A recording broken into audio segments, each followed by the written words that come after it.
In today's topic, we are going to start learning about the different types of the tissues present in the skeletal system. And one of the significant type of tissue is the other one is the bone, and lastly there are some joints and articulations, which are the combination of the cartilage and bones. What is the cartilage? Basically, cartilage is the soft and semi-rigid connective tissue, but more flexible and more resilient. Many of the animals, the entire skeleton is composed of cartilage, like we know the examples of A. nathans, the hagfish and lampreys, and also the cartilaginous fish, including elasmobranchs, which are the sharks and stingrays. So skeleton is basically the soft and pliable tissues, which is lightweight and mostly composed of the water. So if we see their composition, it is mostly water and have bouncy and rubbery appearance. So that is present in and abrasions are required, so it gives extra protection there.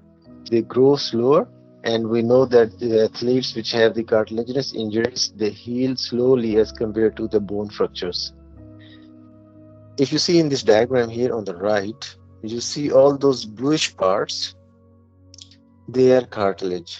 So most common areas where we can notice the presence of cartilage is in our nose, in our ear, in the and also they are present in the joints as the covering or the laminating surfaces for the bones where the extra abrasions happens.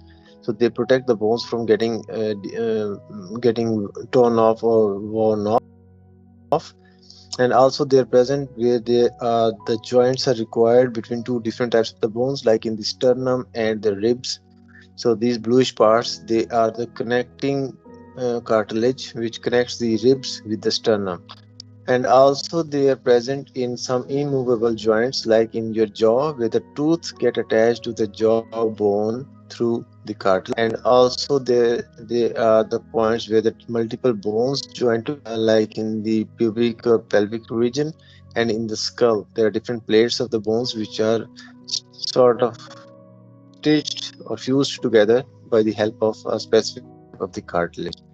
And also another type of the cartilage which is more pressure bearing and more shock absorbing is present between the each intervertebral discs and also in the knee menisci, which provides the extra protection against the high forces and abrasions and pressures.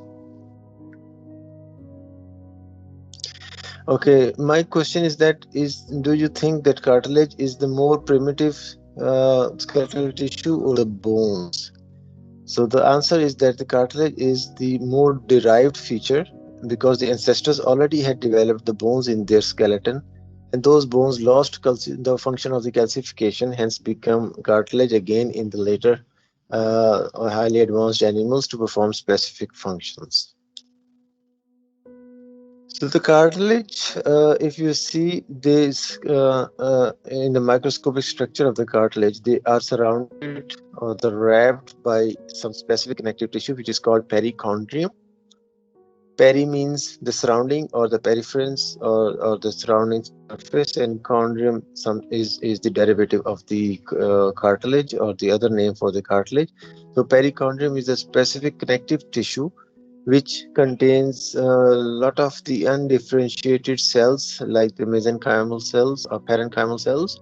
So these cells are kind of stem cells which can develop into chondrocytes, which can develop into chondroblasts, and those chondroblasts are the basically cartilage producing cells. Cartilage are always avascular, so this is very specific feature of the cartilage that they do not have any blood vessels present within the cartilage tissue.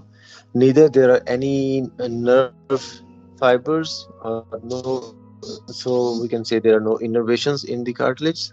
And finally, they have no lymphatic vessels also.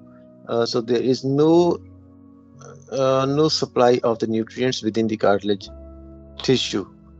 So from where another question arises that from where the nutrients comes from. So the answer is that the perichondrium, which surrounds the cartilage, is provided with the rich supply of the blood vessels and innervations, and the nerve fibers. So that perichondrium serves a function by providing and leaching down and diffusing the nutrients to the center of the cartilage tissue.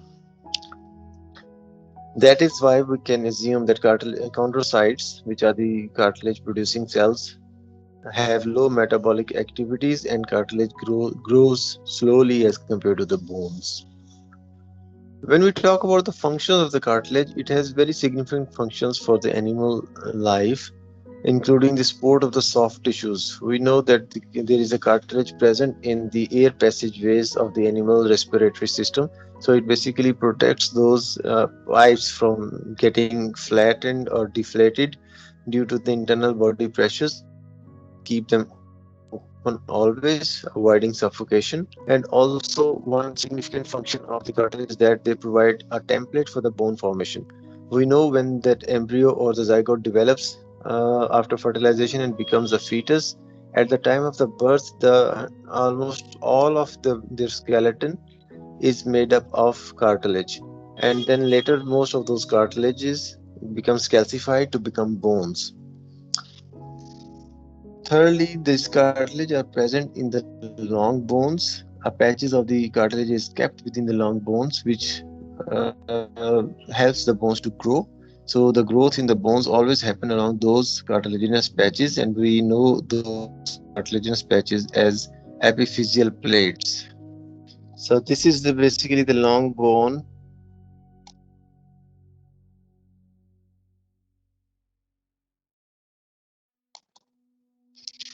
So on the either end of the long bone, both at the proximal and the distal ends, there are plates. There are plates of cartilage which is present within, embedded within the bone structure, and from these plates the bone grow in either direction and hence increase in size. ठीक है, ये cartilage grow करेगी, becomes thickened and push the apical parts of the bones away, and increase in the length of the bone. ठीक है. So this is another important function of the cartilage. Then the next one is the durability of the articular joints. So these cartilage, because they are more flexible and more resilient to wear and tear. So they cover the surface of the bones in our joints, like in elbow joints, ankles, in our wrist, in our knees, and all those joints which are very uh, flexible and movable. Those cartilage provides the protection to the bone surfaces. Then our nose, ear, trachea, they require support from some sort of the tissue which is rigid but not as rigid as bone, but and more flexible as the cartilage. So the cartilage does that function. And this some of the cartilage are present in the backbone, which provides the shock absorbing function. So it does not. Okay, and the last function I have already explained that they are required for the growth of the bones. So that was all about the functions of the cartilage.